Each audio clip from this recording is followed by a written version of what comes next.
छिन्दन्ति शस्त्राणि नैनं दहति पावका न चैनं क्लेहयन्त्यापो न शोषयति मारुतः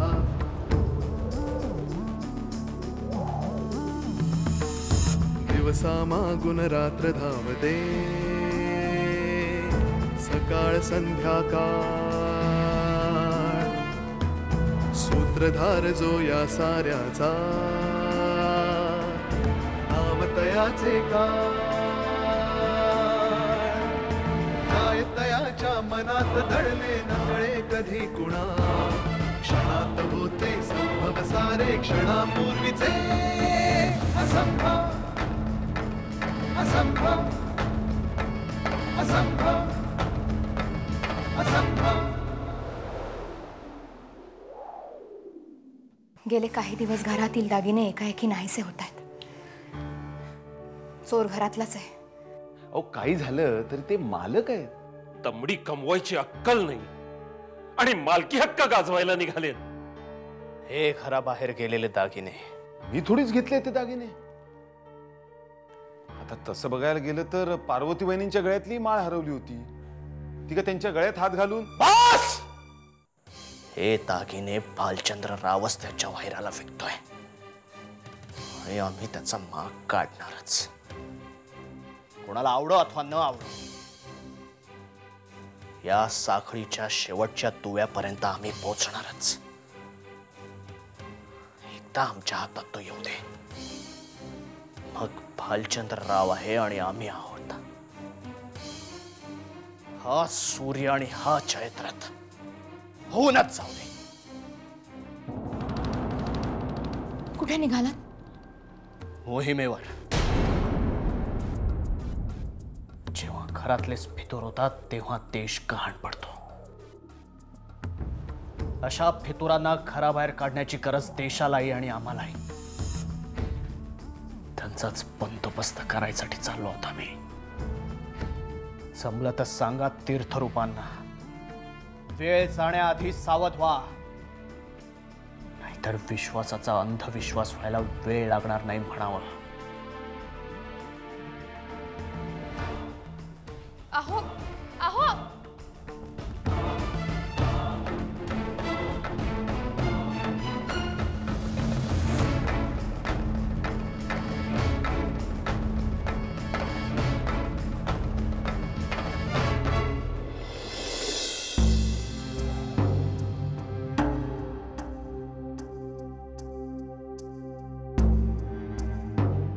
भागीरथी आजीचं काय झालं असेल अशा माणसाबरोबर संसार करून?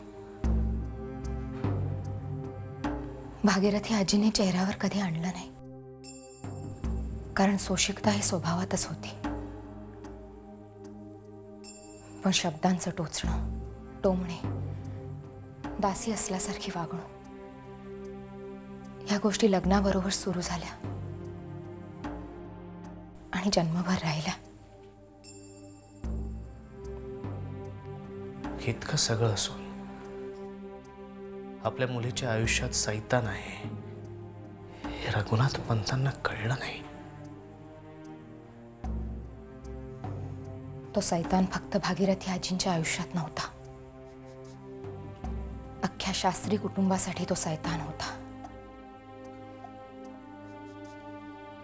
समोरून वार करणारा कळतो तरी, पण गोड बोलून वार करणारा कळतही नाही कधी वार करणार आहे। भालचंद्र त्यापैकीच एक होता, केसांनी गळा कापणारा। मालक,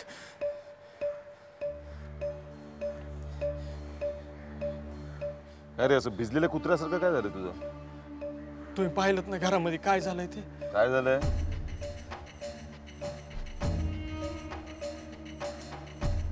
घरातले दागिने पालघरला कसे पोचले याची चौकशी चालली आहे, एवढंच ना? तुमच्यासाठी ते एवढंच का असेल, पण विचार करा माझं काय होईल।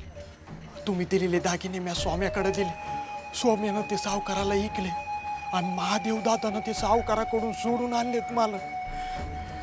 मग घाबरतोस कशाला एवढा? ते महादेव दादा आहेत, ते सावकाराकडून स्वाम्याला शोधून काढतील आणि स्वाम्यानं तोंड उघडलं तर पुरावा महादेव दादाकडे असं चांबडी सोलपटून काढतील माझी. काशीला अजून पूर आला का नाही माहिती नाही, आणि मी बुडलोय म्हणून इथं उभा आहेस, तू घाबरतोयस. मला पूर येणंच बाकी आहे, आणि जर आला ना तर. घाबरू नकोस, पूर येणार नाही. पूर कुठं सांगून येतो का मालक? सोम्या महादेवला भेटणार नाही, आणि समजा सोम्याने तोंड उघडलंच तर तो आणि त्याचा पुरावा दोघे वैतरणीच्या पुरात वाहून जातील. मालक, पुरावा मिळाल्यावर पूर कशाला?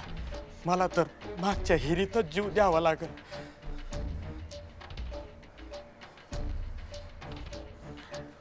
बरोबर आहे तुझं. पूर्ण येणंच योग्य आहे. महादेव सोम्याला भेटणार नाही, मग त्यासाठी एक तर सोम्या राहणार नाही,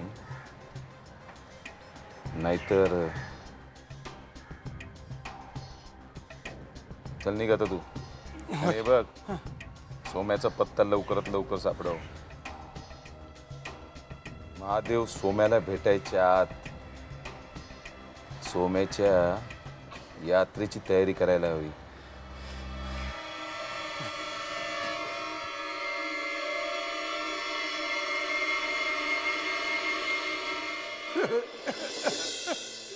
मला सोम्या गेला रे, माझा सोम्या गेला. सोम्या वैतरण्यात पोहायला गेला आणि गंगेला मिळाला. अरे देवा, माझ्या सोम्याला कसं रे तू स्वर्गात नेलं? सोम्या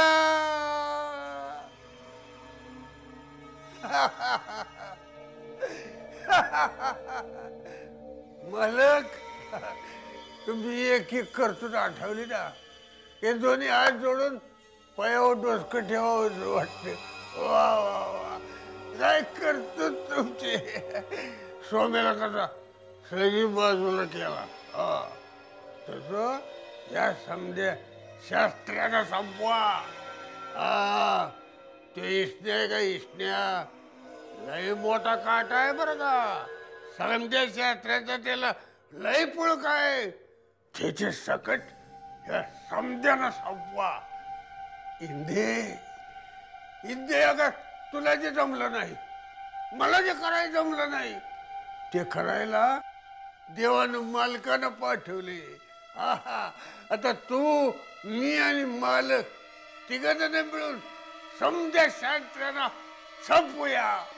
मालकानं देवानं पाठवले.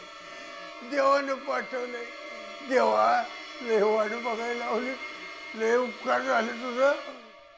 तुमच्याशी कसा वागायचा भालचंद्र? मी लहान होतो खूप त्यावेळी, घरात सगळ्यात लहान, आणि भालचंद्र रावांच्या दृष्टीने अतिशय निरुपद्रवी. त्यामुळे असेल कदाचित माझ्या वाट्याला फारसे कधी गेले नाहीत ते.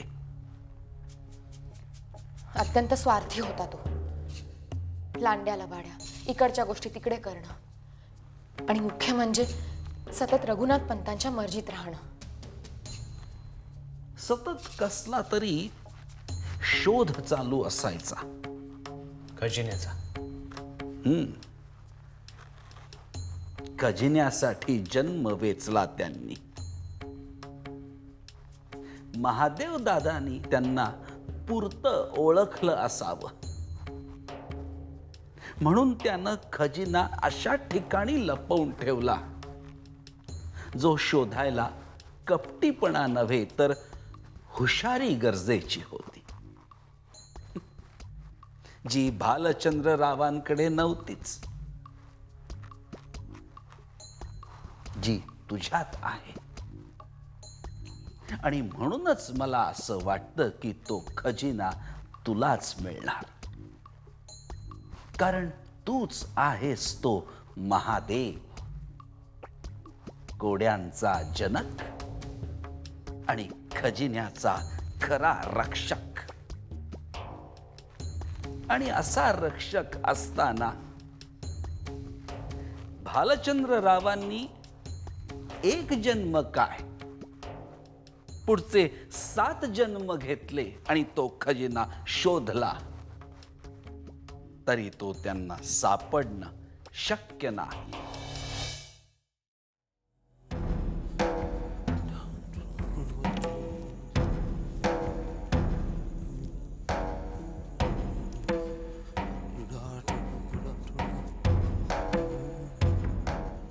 पिढा टळो पिढा टळो, घरची पिढा बाहेर जाओ, बाहेरची लक्ष्मी घरात येवो, घरच्या धन्याला उदंड आयुष्य लाभो.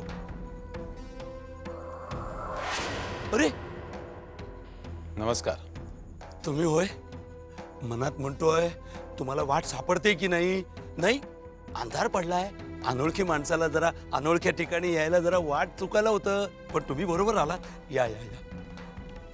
कुठल्याही वेळी आणि जगात कुठल्याही ठिकाणी असलो तरी वाड्याचा पत्ता विसरणार नाही मी. हा, अहो तुम्ही गेलात आणि थोडक्यात तुमची चुकामुक झाली. तुम्ही गेलात आणि मला आले. मला दीनानाथ शास्त्री. बर तुम्ही गेलात, तुमचा काही फोन नंबर दिला नाही, त्यामुळे असो मालक आले तर तुमची वाट बघतायत आतुरतेने. चला मी त्यांना सांगतो तुम्ही आलात ते. हा या या या या या या पटकन या. मालक.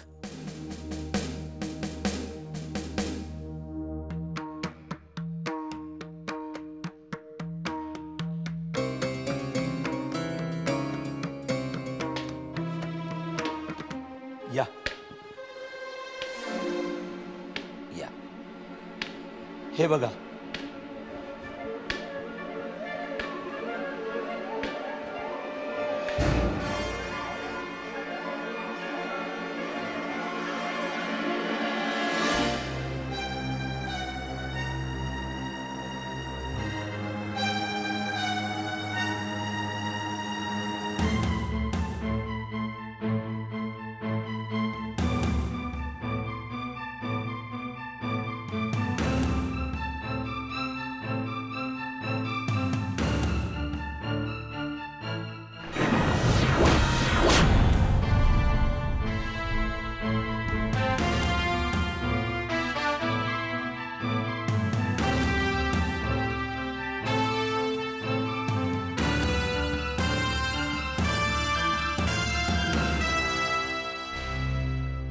नमस्कार.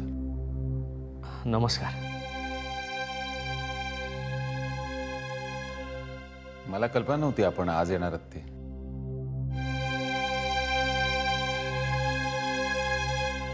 म्हणून मी कामासाठी मुंबईला गेलो होतो. Sorry. It's okay. I mean sorry कशाला.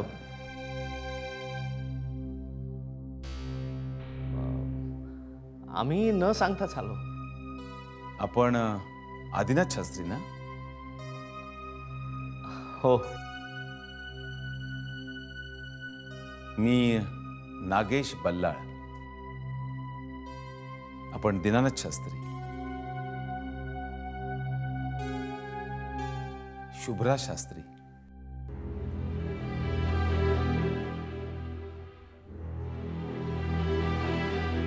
सरांनी आपणा सर्वांचे फोटो दाखवले होते मला. आपणा सर्वांना भेटून खूप बरं वाटलं मला. आम्हालाही. Nice meeting you. Same year.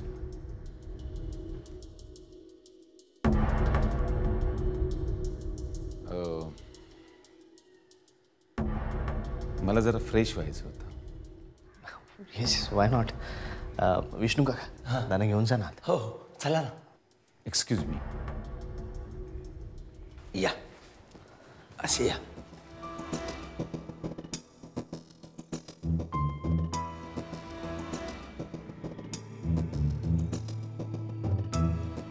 तुम्हाला काय झालंय?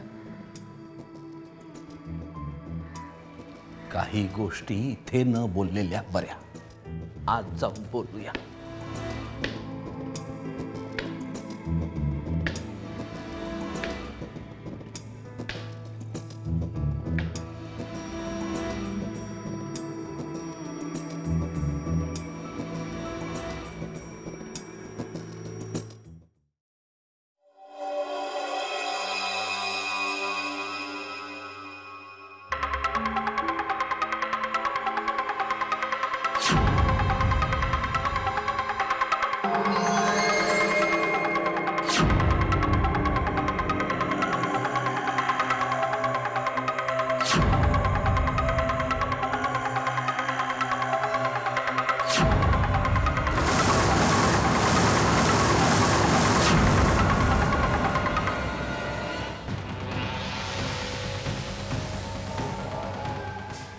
कोण आहे हा?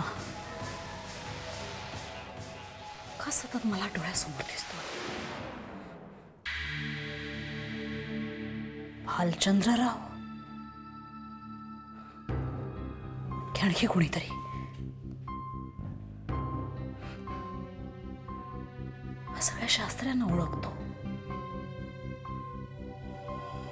जरा शास्त्रांचा पाहुणा असला तर शिप्राच्या घरी काय करत होता? शिप्राचा आणि याचा काय संबंध आहे?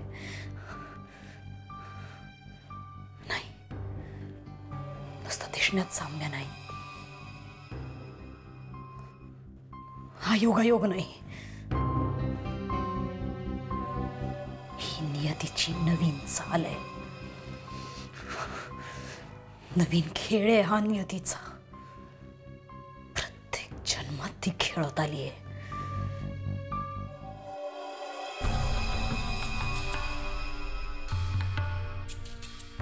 जरा खरंच भालचंद्र असेल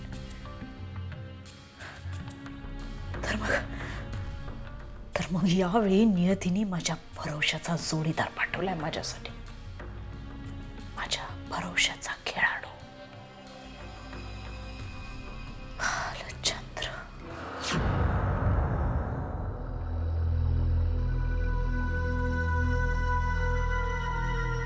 पण हा भालचंद्र आहे की नाही याची खात्री करून घ्यावी लागेल.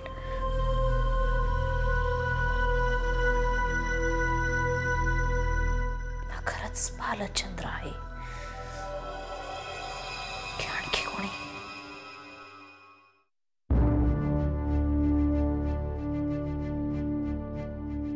काय झालंय आजोबा?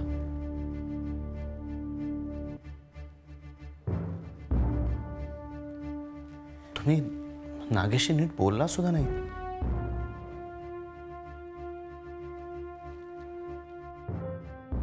त्याला पाहून तुम्ही असे का रिॲक्ट झाला? कारण आपण ज्या भालचंद्र विषयी बोलत होतो तोच हा आहे.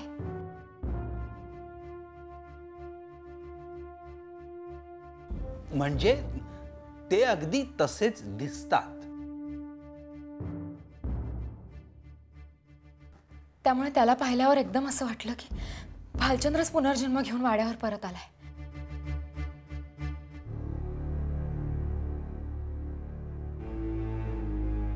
पण नागेश तर खानविलकर काकांनी पाठवलेला माणूस आहे. म्हणून तर आम्ही गोंधळून गेलोय. पण खानविलकर काकांनी पाठवलेला माणूस हाच आहे कशावरून? त्याच्याकडे त्यांचं पत्र आहे. पण ते पत्र त्यांनी खऱ्या माणसाकडून हस्तगत केलं असेल तर?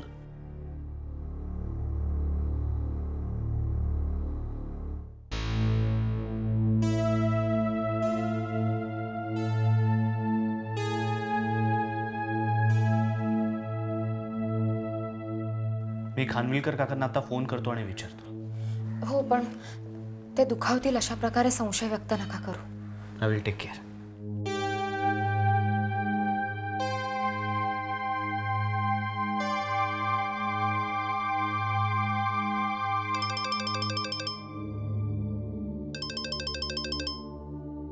हॅलो.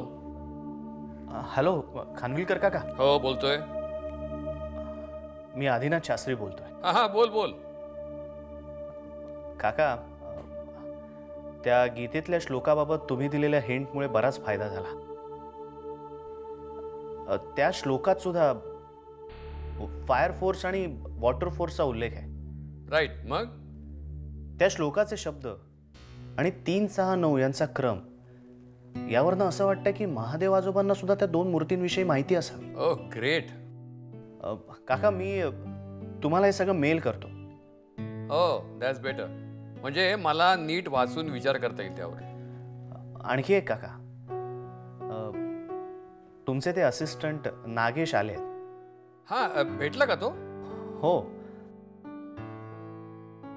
म्हणजे मला असं विचारायचं होतं की म्हणजे त्यांच्याकडे तुमचं पत्र आहे पण अरे डोंट हेजिटेट आदिनाथ. जे मनात असेल ते बोल ना.